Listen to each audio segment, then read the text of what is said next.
ভাবছেন আপনার বিয়ে হয়ে গেছে, আপনার মা বাবা আপনাকে বিয়ে দিয়েছে, তার মানে এই না যে সব দায় দায়িত্ব শেষ। আপনি স্বামী সন্তান নিয়ে সুখে আছেন, আপনার মা বাবা পরিবার নিয়েও সুখে আছেন। তাহলে সমস্যাটা কি? কার সমস্যা? সমস্যা আছে, সমস্যা আছে।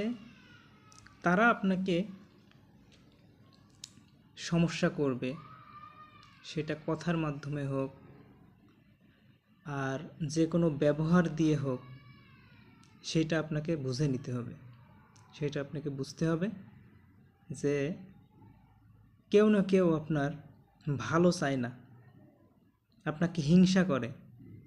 আপনি স্বামী সন্তান মা বাবা পরিবার নিয়ে সুখে আছেন, ভালো আছেন, দিন কাটছে আপনার ভালোভাবে।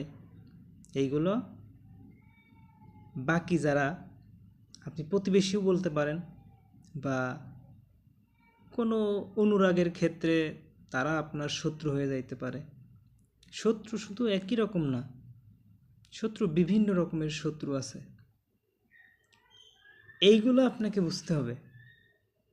আর এইগুলো বুঝে যদি আপনি আপনার জীবনটাকে পরিচালিত করতে পারেন, তাহলে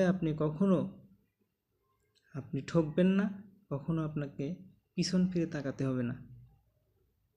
কথাটা সবাই মনে রাখবেন। ধন্যবাদ সবাইকে।